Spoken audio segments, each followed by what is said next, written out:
Dépose ta sémence dans nos esprits par ta parole et fais-nous vivre pour toi-même. Au nom de Jésus-Christ, j'ai ainsi prié. Amen. Nous acclamons le Seigneur notre Dieu. Acclame le Seigneur. Plus fort. La publique aurait écouté, acclamez, proclamez le Seigneur Jésus. Plus fort.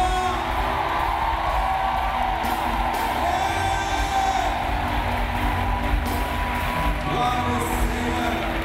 Salut 10 personnes. Salut 10 personnes. Bénis 10 personnes. À côté de toi, salut 10 personnes. Il y a quelqu'un qui attend qu'on le salue. Non, on va aller vers les autres.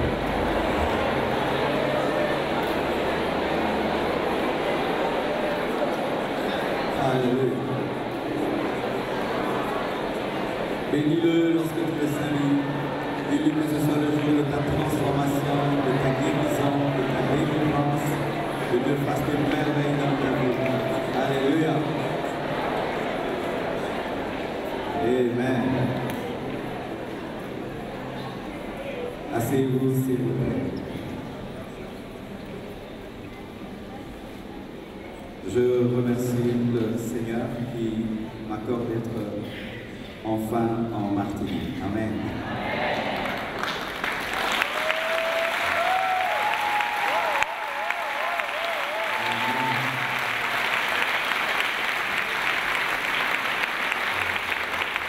Depuis toujours, j'ai désiré vous rencontrer. Parce que souvent, je lis vos commentaires sur mes vidéos, sur nos posts sur Internet. Et vous êtes parmi les nations qui nous suivent les plus dans le monde. Et j'ai toujours voulu vous voir.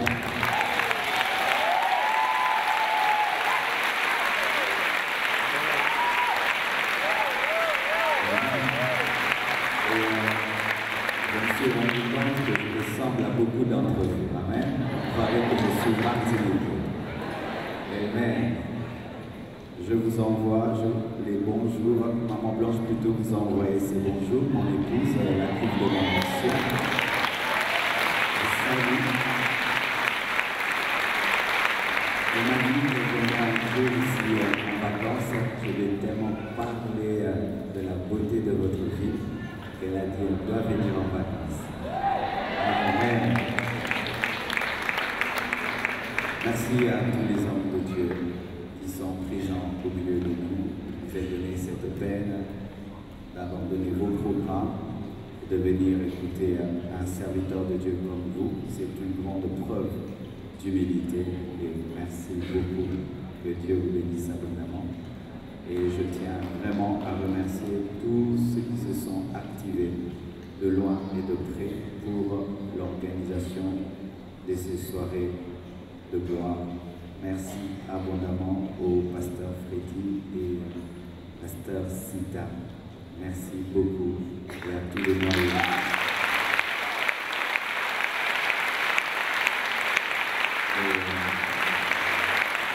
Merci beaucoup à tous les maillots internationaux. Moi j'habite à Kinshasa, ils sont à Bruxelles, en France, en Amérique, en Angleterre, en Suisse, partout. Ils ont tout fait pour que je vienne prêcher. Merci Joseph et à tout le monde. Soyez bénis. Amen. Vous allez venir debout afin de lire la parole. J'ai besoin de plus de retour de l'essence, s'il vous plaît. Nous sommes dans 1 Jean 1, verset 9. 1 Jean 1, verset 9. Si nous confessons nos péchés, il est fidèle et juste pour nous les pardonner et pour nous purifier de toute iniquité. Ésaïe 1, verset 15 jusqu'au verset 20. Quand vous étendez vos mains, Je détourne de vous mes yeux. Quand vous multipliez les prières, je n'écoute pas. Vos mains sont pleines de sang. Lavez-vous, purifiez-vous. Ôtez de devant mes yeux la méchanceté de vos actions. Cessez de faire le mal. Apprenez à faire le bien. Recherchez la justice. Protégez l'opprimé. Faites droit à l'orphelin. Défendez la veuve. Venez et plaidons, dit l'Éternel. Si vos péchés sont comme le cramoisi, ils deviendront blancs comme la neige. S'ils sont rouges comme la pourpre, ils deviendront comme la laine. Si vous avez de la bonne volonté et si vous êtes docile, vous mangerez les meilleures productions du pays. Et si vous résistez et si vous êtes rebelles, vous serez dévorés par le glaive, car la bouche de l'Éternel a parlé. Nous clôturons avec ce verset, Matthieu 6, 14 à 15. Matthieu 6, 14 à 15. Si vous pardonnez aux hommes leurs offenses, votre Père céleste vous pardonnera aussi. Mais si vous ne pardonnez pas aux hommes, votre Père ne vous pardonnera pas non plus vos offenses. Que Dieu bénisse sa parole. Dis à ton voisin de droite les fausses confessions. À ton voisin de gauche. À ton voisin de devant. À ton voisin de derrière. À ton voisin qui te boude. Il y a toujours un voisin qui boude. Asseyez-vous, s'il vous plaît.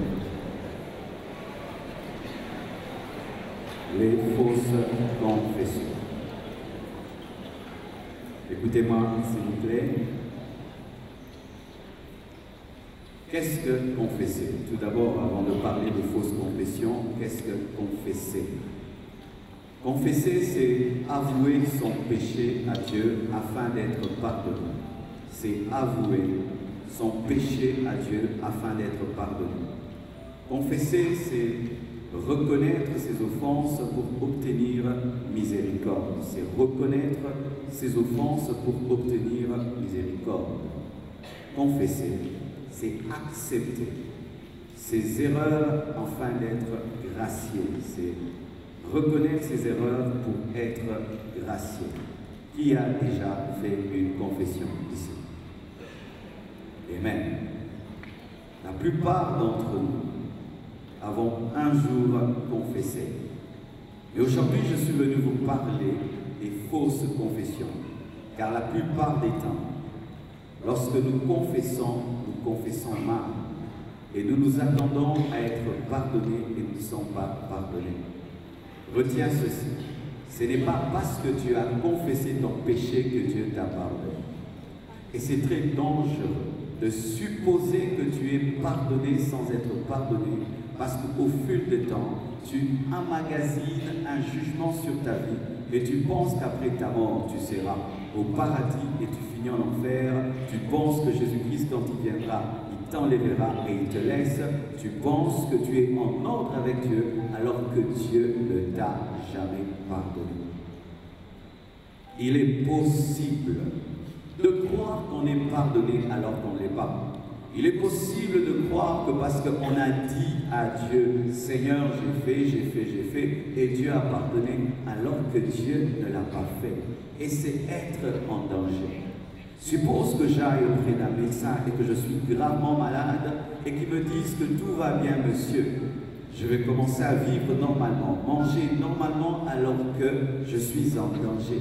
Il en est de même avec un homme qui suppose être pardonné alors qu'il ne l'est pas. Est-ce que lorsque tu confesses tes péchés, tu confesses conformément à la parole de Dieu? Est-ce que lorsque tu confesses tes péchés, ta confession est vraie ou elle est fausse? J'en parlerai aujourd'hui et j'en parlerai demain. Et si je ne finis pas, j'en parlerai encore le dernier jour. Lorsque nous lisons 1 Jean 1, verset 9, que je vous ai présenté, nous trouvons qu'obtenir le pardon de Dieu est une chose facile, une chose très aisée. Si nous confessons nos péchés, il est juste et fidèle pour nous pardonner. C'est tellement facile. Seigneur, pardonne-moi, j'ai volé. Et Dieu te pardonne. C'est ce passage nous révèle cela. Seigneur, pardonne-moi, je suis tombé dans l'impudicité. Et Dieu te pardonne. C'est ce que cette parole dit. Mais il ne faut jamais bâtir ta doctrine et ta connaissance de Dieu sur un seul verset. Il faudrait lire d'autres versets qui parlent de ce même thème afin d'avoir une pensée totale et générale de Dieu. Alléluia. Et lorsque nous lisons Ésaïe 1, versets 10 à 20, nous remarquons que Dieu appelle certaines choses des vaines prières, des vains sacrifices, des vaines offrandes, des vaines louanges, des vains cantiques, des vaines confessions, des fausses repentances. Le même Dieu qui dit que si nous confessons nos péchés, il est juste et fidèle pour nous pardonner. Dans Ésaïe, il dit qu'il n'aime pas entendre certaines prières, il n'aime pas entendre certaines louanges, il n'aime pas entendre certains cantiques, il n'aime pas recevoir certains sacrifices, il n'aime pas écouter certaines prières. Alors, bien aimés, nous nous rendons compte que ce n'est pas si aisé. Il faut connaître la parole de Dieu dans sa totalité. Matthieu 6 nous dit, pardonne-nous nos offenses comme nous pardonnons aussi à ceux qui nous ont offensés. Ainsi, celui qui confesse ses péchés, Dieu le pardonne, mais il faut ajouter Matthieu 6. Et Matthieu 6 te dit, même si tu demandes à Dieu pardon, si tu n'as pas pardonné à ton prochain, Dieu ne te pardonne pas. Alors si tu as fait 10 ans avec de la rancœur, avec de l'inimitié dans ton cœur, ça fait 10 ans que Dieu ne te pardonne jamais. Si ça fait 10 ans que tu as un ennemi, un homme à qui tu n'as pas pardonné, ça fait 10 ans que Dieu ne te pardonne pas. Pardonne-nous. Nous aimons réciter la prière de notre Père qui est aux cieux. Et là, cette prière dit, pardonne-nous nos offenses comme nous pardonnons aussi à ceux qui nous ont offensés. En d'autres termes, nous disons, Seigneur, si je ne l'ai pas pardonné, ne me pardonne pas. Chaque fois que tu fais la prière de notre Père, tu te lis toi-même, car Dieu te jugera selon la mesure que tu utilises pour juger les autres. Alléluia. Voici les fausses confessions que Dieu n'exauce pas. Premièrement, confesser sans la foi, avec la culpabilité et avec sa propre justice. La Bible dit ceci. Alors Judas, qui l'avait livré, voyant qu'il était condamné, se répandit et rapporta les 30 pièces d'argent aux principaux sacrificateurs et aux anciens en disant, « J'ai péché en livrant le sang innocent. » Ils répondirent, « Que nous importe, cela te regarde. » Judas jeta les pièces d'argent dans le temple, se retira et alla se pendre. Judas a vendu Jésus. Il a vendu le Fils de Dieu.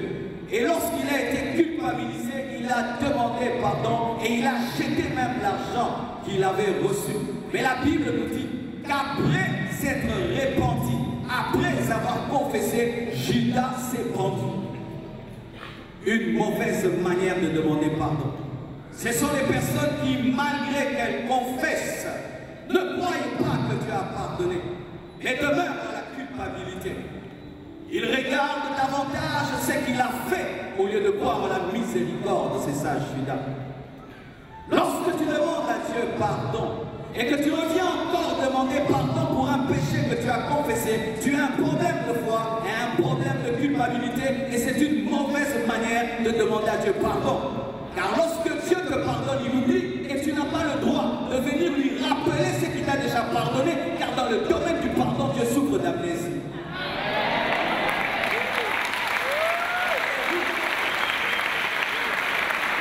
Ainsi, nous demandons, Seigneur, pardonne-moi parce que j'ai avorté. Tu as avorté depuis combien de temps? Il y a une année, mais je ne sais pas. Mon sang t'a lavé, je t'ai purifié, je ne sais plus rien. Cesse de te condamner pour quelque chose que tu as déjà confessé. Cesse de présenter à Dieu des choses que Dieu a déjà oubliées. Alléluia. Une fois que tu reçois Jésus-Christ dans ta vie comme Seigneur et Sauveur et tu es pardonné, Dieu te déclare saint et tu ne deviens pas saint le jour de ta mort. Tu es saint pendant ta vie. Car le sang de Jésus-Christ a fait. Il ne faut pas confesser un péché déjà confessé.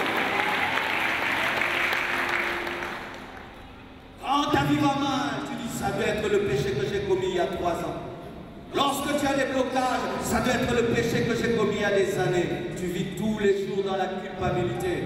Et tu sais pourquoi tu vis tous les jours dans la culpabilité? Tu penses que Dieu est comme toi. Étant donné que tu pardonnes difficilement, étant donné que tu oublies difficilement le mal qu'on te fait, tu penses que Dieu est comme toi et qu'il n'oublie jamais le mal qu'on lui fait. Dieu n'est pas un homme, Dieu n'est pas un homme, Dieu n'est pas un homme, Dieu n'est pas un homme. Sa première nature, c'est l'amour, ce n'est pas la puissance ni la sainteté, c'est l'amour. Lorsque tu rencontres Dieu pour la première fois, tu seras frappé par une chose, pas vraiment par sa sainteté, ni par sa puissance, mais par son amour. Si tu confesses, tu dois croire, tu t'en tu vis dans l'élément et tu confesses les péchés que tu ne commets plus. Tu as abandonné ce péché, tu ne le commets plus, tu ne le pratiques plus. Mais chaque fois qu'on prêche, tu pleures. Pardonne-moi Seigneur, je t'avais blessé, je t'avais blessé. Et tu parais être très spirituel dans ta culpabilité alors que tu es charnel.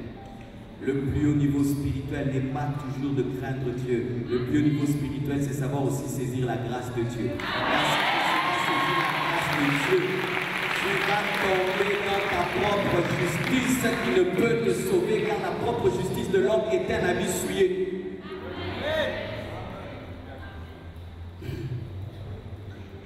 Pierre a trahi, Judas a trahi. Les deux ont commis le même péché, mais les deux n'ont pas eu le même comportement. Pierre a cru en une seconde occasion, mais Judas n'a jamais cru. Il a pu prêcher le jour de la Pentecôte parce qu'il a cru que Jésus lui avait pardonné. Et lorsque Christ est ressuscité, il n'est pas ressuscité en colère, mais il a parlé de Pierre disant, dites à Pierre que je le précède en Galilée. Pourquoi le ressuscité n'est pas colérique? Il n'a pas un esprit de rancune, sinon il serait ressuscité pour frapper Pierre. Je voudrais te dire, sois Pierre, ne sois pas Judas. Sois Pierre, ne sois pas Judas. Oui, j'ai trahi Jésus, mais oui aussi j'ai demandé pardon. Oui, je l'ai abandonné, mais oui aussi je suis revenu. Et n'écoute pas les personnes qui te culpabilisent et qui te rappellent tes péchés d'hier. Tu as inventé, tu avais abandonné Dieu. Oui, j'avais abandonné Dieu, mais je suis revenu. Alléluia. Il y aura toujours dans la maison du Père ce qu'on appelle le fils aîné. Le fils aîné qui attend que le fils cadet revienne pour le culpabiliser. Papa, pourquoi tu reçois celui-là? Il a dilapidé tes biens en train de prostituer. Bien-aimé, n'écoute jamais ces faux chrétiens qui sont toujours là pour te rappeler tes péchés. Et de faire même dans l'église. Et de faire même dans l'église. Comment la main je vais parler? Des fois même dans l'église, lorsqu'un frère tombe, il rentre en arrière et il revient à Jésus-Christ. Nous sommes toujours là pour lui rappeler ce qu'il a fait hier, alors que Dieu a oublié. Mon frère, si tu viens de lever, Dieu a pardonné. Même si l'église te condamne, il ne te condamne pas. Il t'a pardonné et Dieu l'a même pas sauvé. La culpabilité t'empêchera de prier. La culpabilité t'empêchera de chanter. La culpabilité t'empêchera de recevoir la joie. La culpabilité t'empêchera de grandir. Car lorsque tu pêches, il faut croire que Dieu te pardonne pour t'envoler à nouveau vers les auteurs de la sainteté. L'homme qui ne croit pas qu'il est pardonné a du mal à s'envoler à nouveau dans la sainteté. Vous devez croire. Vous n'avez pas besoin de voir.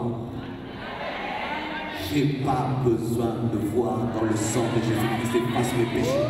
Et je n'ai pas besoin de le sentir, car la sensation n'est pas toujours la foi.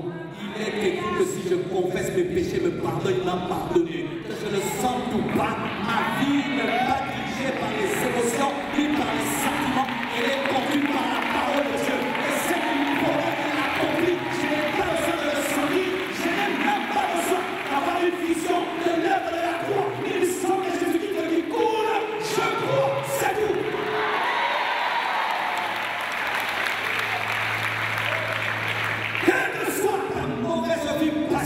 Si tu crois en Jésus-Christ, il va te traiter comme une sainte, il va te traiter comme une reine,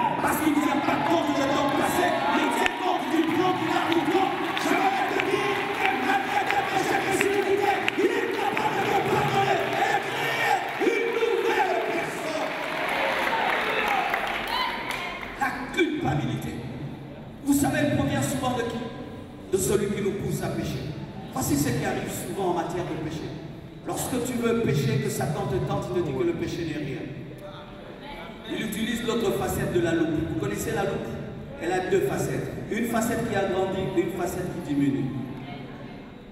Lorsque Satan veut te pousser à pécher, il utilise la facette qui diminue. Il te dit que le péché n'est rien. Ça ne va rien te faire. Ce n'est seulement qu'un petit copain. Ce n'est qu'un flirt de rien du tout. Et il te donne un autre nom du péché. Il te dit vous sortez ensemble. Vous sortez ensemble pour aller en enfer. Ensemble. Vous sortez pour aller en enfer. C'est mon petit copain. Non, c'est mon grand impudique. Un petit copain. Un grand impudique. Je m'enivre quelque temps. Il faut dire je suis fou de temps en temps. Il te dit c'est rien. Et là, quand tu touches au péché, le même qui t'a dit c'est rien. Quand tu commences à demander pardon, il tourne la loupe. Il te dit c'est grave. Il te dit c'est grave. Tu joues avec Dieu. Maintenant tu penses que tu vas te pardonner. Ce péché est grave. Le même qui te dit que ce péché n'est rien revient te dire que c'est grave. Le même qui te dit tombe, couche avec un homme qui n'est pas ton homme. Il te dit ce n'est rien. Quand tu l'as fait, il te dit c'est grave. Et quand tu rentres vers Dieu, il te dit que Dieu ne peut pardonner. Est-ce que c'est lui qui est Dieu? Depuis quand Dieu a établi Satan comme un intermédiaire entre toi et lui pour que tu puisses l'écouter. Écoute pas le diable, écoute le Saint-Esprit. Il te condamne au péché, oui, mais il te dit aussi que son sang est capable de te purifier. Arrêtez d'écouter Satan, arrêtez d'écouter les démons après que vous ayez péché. Ils vont vous conduire en enfer. Ils vont te dire, tu as péché aujourd'hui, mais pêche encore, mais pêche encore, et fais-le 10 fois. Il faut apprendre à t'arrêter. Que Dieu t'a pardonné.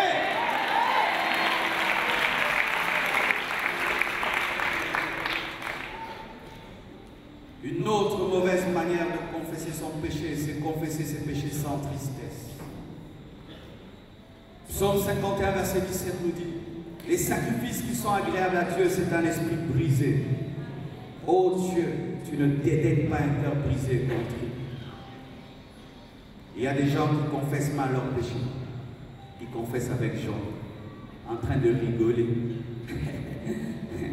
J'ai encore péché. Dieu me pardonne. Et chez nous à Kinshasa, il y avait un cantique qu'on chantait. C'était dans une langue que je ne maîtrisais pas. Et on chantait, on battait les mains, on tournait, on se touchait et on tournait. Alors le jour que j'ai demandé l'explication de la chanson, elle disait « Seigneur, pardonne nos péchés ». Oh, j'ai dit « C'est pas vrai ». On demande pardon en tournant et en battant les mains. Comme des fois nous chantons à l'église des cantiques « Seigneur, pardonne ».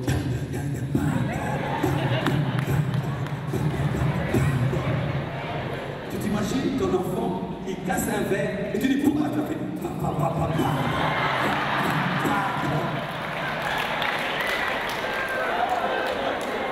On ne danse pas tout le temps à l'église. Des fois, il faut s'agenouiller et pleurer. Des fois, il faut s'agenouiller et pleurer. Des fois, à l'église, il faut s'agenouiller et pleurer. Un bon culte, ce n'est pas seulement quand les gens sont heureux. Des fois, un bon culte, c'est quand les gens pleurent. Et il faut que les gens pleurent des fois à l'église. Et qu'ils s'agenouillent devant Dieu. Il ne faut pas tout le temps donner la joie. Car des fois, il faut que les gens soient tristes.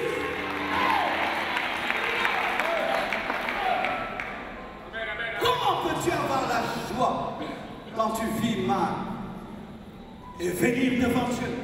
On sent qu'il n'y a même pas de remords. Ton cœur n'est pas brisé. Seigneur, pardonne-moi, je fais encore de la tromper. Seigneur, pardonne-moi. Mais c'est grave vraiment. Le diable m'a encore eu. Et tu penses que Dieu te pardonnera. Des fois, tu dois mettre ta joie de côté et accepter la tristesse. Et qu'est-ce qui arrive souvent? Lorsqu'on vous prêche l'évangile et que tu sens la tristesse du Saint-Esprit venir toucher ton cœur, tu fais semblant et tu la refuses et tu veux avoir une fausse joie.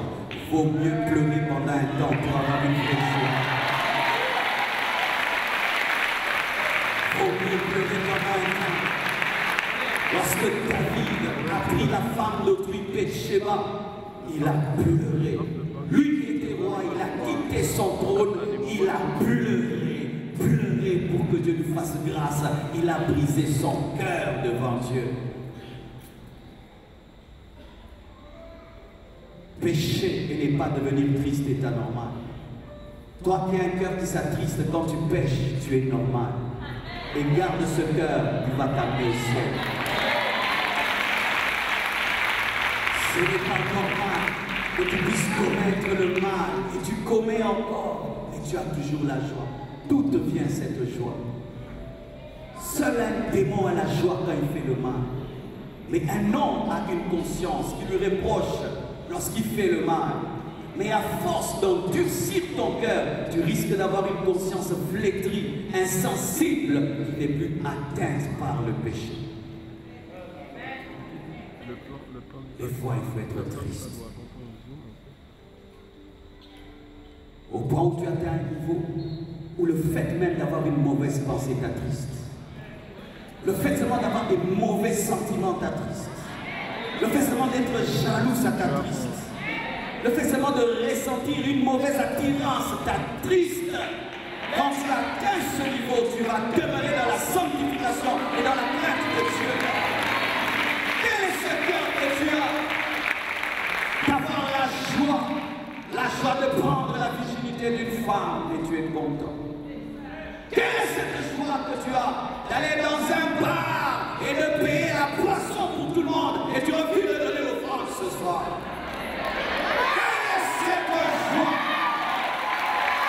Que tu as que de regarder des films pornographiques et de masturber dans ta douche. Quelle est cette joie que tu as? Quelle est cette joie que tu as? De tromper ta femme, de tromper ton mari. Quelle est cette joie que tu as? De haïr et de te comporter envers ton prochain comme s'il n'existait plus. Quelle est cette joie? Avant qu'un cœur ne revienne à Dieu, il s'attriste. Il s'attriste. Et ne refusez jamais cette tristesse, car cette tristesse vous amène vers le médecin de vos âmes, afin qu'il puisse vous restaurer, vous transformer. Arrêtez de confesser vos péchés dans la joie, ça énerve Dieu. Arrêtez de confesser vos péchés sans tristesse, sans cœur brisé. Ça énerve Dieu. C'est comme si tu viens auprès de ton père et tu viens de faire un accident avec la voiture, sa voiture préférée, et tu viens, tu dis, papa, j'ai démoli ta jolie voiture, pardonne-moi. Le corps que tu es le temple du Saint-Esprit. Et quand tu fumes, tu détruis le corps. Et tu dis encore, j'ai fumé un joint. Au lieu de dire, Seigneur, je suis en train de détruire le temple du Saint-Esprit, délivre-moi de ce péché, libère-moi de ce mal, et le Saint-Esprit va t'aider, et la puissance de Dieu viendra sur toi. Il y a un temps pour pleurer, il y a un temps pour rire, et des fois c'est un temps pour pleurer, afin que tu puisses connaître une vraie repentance. Une autre mauvaise manière de confesser son péché, c'est confesser ses péchés sans la conviction que c'est un péché. Psaume 51, verset 3, la Bible dit, car je reconnais mes transgressions et mon péché constamment devant moi. Quelle est cette manière? Mon frère, arrête de faire ce que tu fais. Ben, c'est mal? Pardonne-moi. Est-ce que c'est mal? Ben, comme tu as dit que c'est mal, hein? Que Dieu me pardonne. Mais pourquoi est-ce que c'est mal? Ben, comme ça vous dérange, que Dieu me pardonne. Est-ce que tu es convaincu que le mal que tu fais est mal? Confesser un péché sans être convaincu que c'est un péché te ramènera vers le péché, car il faut que tu voies le péché tel que Dieu le voit afin de te repentir. Si on te dit que voler c'est le vol, mais pour toi toi, voler, c'est être intelligent dans la vie, c'est être capable de jongler et d'avoir beaucoup d'intérêt, de richesse, tu ne vas pas confesser avec conviction parce que tu n'es pas convaincu que le vol est mal. Si pour toi, avoir des relations intimes avant le mariage, c'est normal, ça te permet d'avoir de l'expérience, même si on te dit que c'est mal, tu vas dire non, le pasteur est déphasé. Ça, ce sont les prédications de 1945 et tu ne seras pas convaincu. Je crois qu'une femme doit attendre le mariage pour avoir des relations intimes. Je crois qu'un homme ne doit pas coucher avec des femmes qui n'ont pas épousé. Mais si toi tu n'es pas convaincu de cela, tu vas demander pardon pour faire plaisir à maman et à papa, mais tu n'es pas convaincu. Chaque fois que tu confesseras ton péché, sans être convaincu que c'est un péché, Dieu ne te pardonnera pas, parce qu'il sait que tu le commettras encore, car tu n'es pas convaincu que c'est mal. C'est pourquoi je prie que la lumière du Saint-Esprit vienne sur ton esprit et déchire le voile de l'ignorance, afin que tu vois le mal comme Dieu le voit.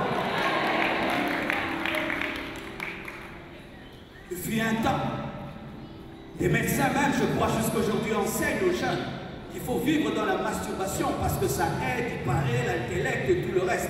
Et maintenant, s'il y a quelqu'un ici, c'est un grand scientifique, masturbateur, je lui prêche cela, il m'a dit, non, ça aide.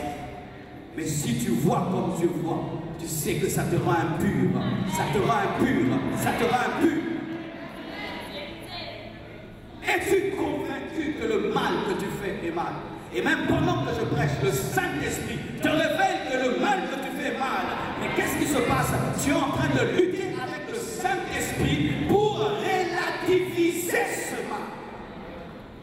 Relativiser le mal. Aujourd'hui, par le New Age, on nous enseigne que le mal est facultatif. Ce qui est mal pour toi n'est pas mal pour moi. Toi, tu peux dire que telle chose est mauvaise, mais moi, je trouve que c'est normal. Bien aimé, il n'y a pas 2 Bibles ou 4 Bibles. Il y a une Bible pour le monde entier.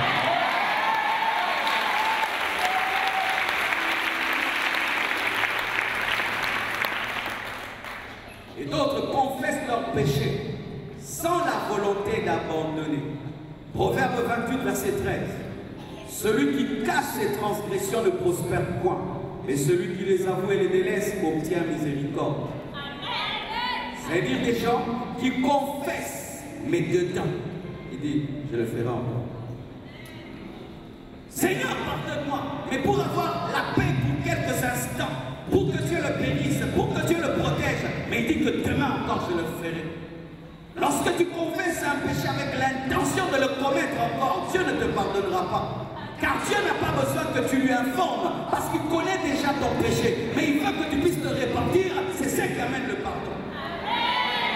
Dire à Dieu que tu as fait le mal n'est rien, parce que Dieu connaît ce que tu as fait. Mais c'est quand tu décides d'abandonner ce mal que le pardon arrive. Et connaître son péché sans avoir l'intention de l'abandonner n'amène pas le pardon. Parlons même dans le mariage. Ton mari te trompe et tu l'attrapes. Et puis il te dit, chérie, pardonne-moi. Qu'est-ce que tu vas lui dire? Je veux que tu rompes avec tes lilas. N'est-ce pas? Quand il te dit, chérie, pardonne-moi, quand tu dis, je veux que tu rompes avec tes lilas. N'est-ce pas? Pourquoi?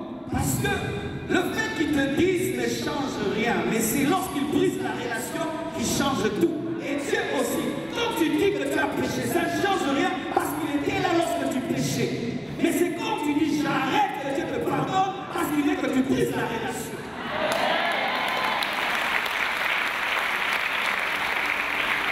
Ainsi, lorsque tu as un pas de culpabilité et tu dis Seigneur, pardonne, lui dis abandonne. Abandonne.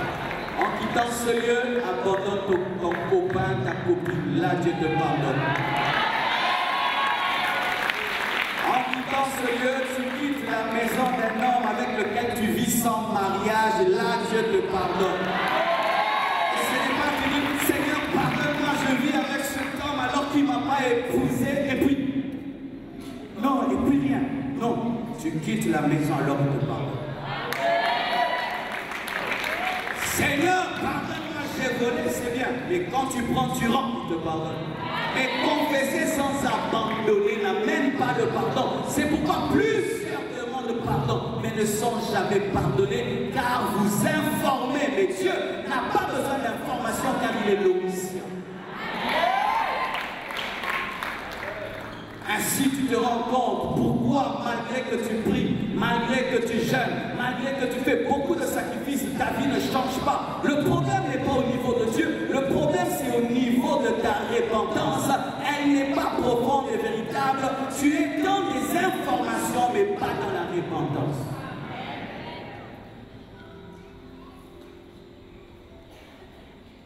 Et d'autres confessent leur péché avant de le commettre. Que Dieu me pardonne ce que je vais te faire. Seigneur, pardonne-moi. Pourquoi? Pour ce que je fais. Comment? Il recharge des unités. Comme sur Internet, il télécharge le pardon avant de le libérer. Pécherons-nous pour que la grâce surabonde? Loin de là. Ce sont des personnes qui demandent pardon pour ce qu'ils feront. Ils préméditent le mal et ils demandent pardon avant de le commettre. Aujourd'hui, vraiment, Dieu, pardonne-moi. Je veux rosser ce gaillard. Et quand il finit de tabasser, il dit, Seigneur, maintenant, que le pardon que j'ai téléchargé se manifeste.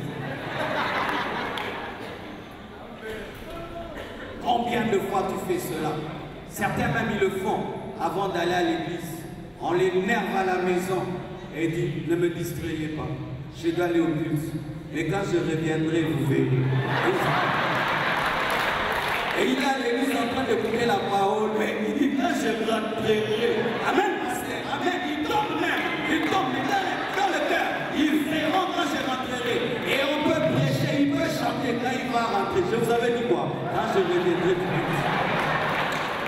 Dis à ton voisin, arrête ça. Dieu n'est pas ton grand-père, il est ton père. Dieu n'est pas ton grand-père, il est ton père. On ne s'amuse pas avec la grâce de Dieu. Le sang de Jésus n'est pas une douche pour que tu puisses t'amuser avec le sang de Jésus. Ne marche pas sur la grâce de Dieu. Ce n'est pas parce que Dieu est miséricordieux, il n'est pas un Dieu juste. Arrêtez de jouer avec la miséricorde de Dieu.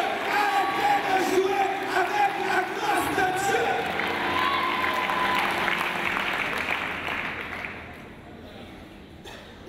Et d'autres confessent leurs péchés en général. David dit mon iniquité. Mais eux ils disent, Seigneur, pardonne nos péchés. Les péchés avec nos péchés. Tu as péché avec moi, nos péchés. Oh Dieu, nous sommes des pécheurs en Martinique. Non, toi tu es pécheur. Arrête de citer les autres. Le pasteur Freddy n'est pas pécheur. Alléluia. Alors quand tu dis nous, en soi tu te camoufles dans le nombre alors que tu es seul. Arrête de confesser en général et arrête de dire pardonne mon péché, cite le péché par son nom. Oh Dieu, pardonne-moi, j'ai encore péché. Tu as fait quoi? J'ai péché, Père. Tu confesses en cause. Quand tu commets l'avortement, dis j'ai avorté. Quand tu t'enivres, dis je me suis enivré. Quand tu commets l'impudicité, dis j'ai commis l'impudicité. Quand tu mens, dis j'ai menti. Ne dis pas Seigneur pardonne le péché. Lequel ce péché? Et ne dis pas nous avons péché. Dis j'ai péché. On peut dire nous avons péché lorsque tu n'as pas péché mais tu pries par substitution. C'est-à-dire un intercesseur qui vit dans la sainteté peut dire Seigneur pardonne nos péchés parce qu'il intercède pour les autres. Mais quand tu as commis un péché, ne dis pas nous avons péché. Dis j'ai péché. Mon péché, voici son nom, j'ai commis ceci. Tu sais pourquoi tu dois citer le péché que tu commets pour que tu puisses le haïr. Pour que tu puisses le haïr. Seigneur, j'ai encore trompé ma femme. Tu cites le nom de l'adultère. J'ai encore triché aux examens. J'ai encore triché aux examens. Ainsi, vous vous rendez compte que souvent, nous demandons pardon très très mal. Et nous accumulons péché sur péché, jugement sur jugement. Et tu te dis, je suis chrétien. Dans ma famille, nous sommes chrétiens. Je vais à l'église, je donne ma dîme et mon offrande. Pourquoi ma vie ne change pas? Parce que tu ne confesses pas bien. Lorsque tu vas à l'hôpital, on ne te dit pas que tu es malade, on te cite le nom de ta maladie. Et on traite ta maladie de manière précise et particulière. Mais quand tu viens vers Dieu, tu dis péché. Il y a plusieurs sortes de péchés. Ce qui est péché dans la vie de l'autre, toi tu le domines. Et ce que tu domines, l'autre tombe dedans. Quel est ton péché?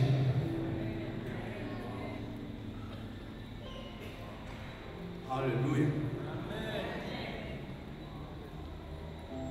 Quelqu'un pêche, tombe dans la pornographie. Et il me dit, pasteur, j'ai commis un péché de manière virtuelle. Non, cite le nom. J'ai commis un péché de manière virtuelle. Ah, quelle manière moderne de confesser les péchés. Cite ton péché. Alléluia. Là, vous n'allez pas aimer, mais je dois dire la vérité. Le Seigneur m'a dit de le dire. Confesser ses péchés à un faux Dieu est une fausse repentance. Exode 20, verset 3 à 6. Tu n'auras pas d'autre Dieu devant ma face. Tu ne te feras point d'image taillée, ni de représentation quelconque des choses qui sont en haut dans les cieux, qui sont en bas sur la terre et qui sont dans les eaux, plus bas que la terre. Tu ne te prosterneras point devant elles et tu ne les serviras point. Moi, l'Éternel, ton Dieu, je suis un Dieu jaloux qui punit l'iniquité des pères sur les enfants jusqu'à la 3e et la 4e génération de ceux qui me haïssent. Confesser ses péchés devant une idole, c'est une fausse repentance. Alléluia. Tu pêches et puis tu vas devant une statue d'une femme portant un bébé. Pardonne-moi, pardonne-moi, pardonne-moi. La statue n'entend pas. Elle entend verser le sang. Toi, Jésus n'est pas un bébé, mais c'est un homme. Il est mort à cause de toi. Ne confesse pas tes péchés devant une statue. Même si c'est la religion de tes parents, il n'y a pas la religion des parents, il n'y a que la révélation des parents. Si les parents ont eu la révélation de Dieu, j'entre dans la révélation des parents. Mais si c'est une religion familiale, tu dois te poser les questions si elle est vraie ou fausse. Marie n'a pas versé son sang pour pardonner les péchés. Montre-moi la croix de Marie, montre-moi le sang que Marie a versé. Marie ne peut pardonner les péchés. Elle n'est pas morte à la croix, elle n'est pas ressuscitée. Seul Jésus peut pardonner les péchés parce qu'il a versé son sang, parce qu'il est mort, il est ressuscité à ta place. Marie ne peut pardonner les péchés. Arrêtez de vous prosterner devant des statues. Arrêtez de vous prosterner devant ces hommes. Arrêtez. Prosternez-vous devant Jésus. Il est le chemin, la vérité et la vie. Le chemin, la vérité et la vie. Il est le sens.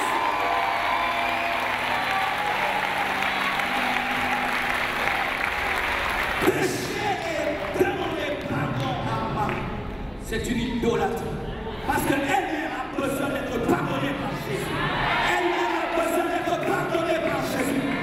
Elle était dans la chambre haute pour recevoir le Saint-Esprit. Elle a parlé en d'autres langues comme Pierre et comme Matthieu. Tu pêches et puis tu dégraines le chapelet. Non! Non! Jésus ne t'a pas laissé un chapelet. Et s'il a laissé une prière, c'est la prière d'une autre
L'ignorance et une fausse doctrine peut t'empêcher d'être pardonné. C'est pourquoi même nous qui sommes sauvés, écoutez ceci, on ne jeûne pas pour être pardonné. Le jeûne n'amène pas le pardon dans le Nouveau Testament. On ne donne pas l'offrande pour être pardonné, car Jésus est déjà l'offrande. Si quelqu'un te dit donne l'offrande pour être pardonné, c'est un escroc, c'est un pasteur escroc, c'est un pasteur escroc. Oui, c'est église, oui, c'est église.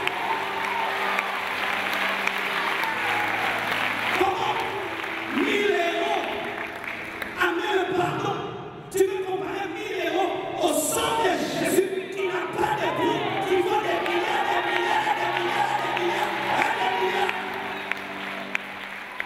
Aucune offrande dans un panier, aucune offrande ne pardonne. Aucun jeûne n'amène le pardon. Seul le sacrifice de la croix, seul le sacrifice de la croix, seul le sacrifice de la croix. Je ne suis pas venu vous présenter une église, je suis venu vous présenter Jésus. Je ne suis pas venu vous présenter une organisation, je suis venu vous présenter Jésus, le seul qui apporte le pardon. Et je voudrais terminer avec certains au milieu de nous qui vivent dans la sainteté, mais vous avez un problème. Vous vous mortifiez, vous vous flagellez pour être pardonné. C'est le propre de certaines personnes qui vivent dans la sainteté. Quand tu vis dans la sainteté des années, et qu'un jour il t'arrive de pécher, souvent ces personnes ont du mal à recevoir le pardon de Dieu. Elles commencent à faire trop en faire pour Dieu. Et on pense que c'est le zèle, alors que ce n'est pas le zèle, c'est une propre justice.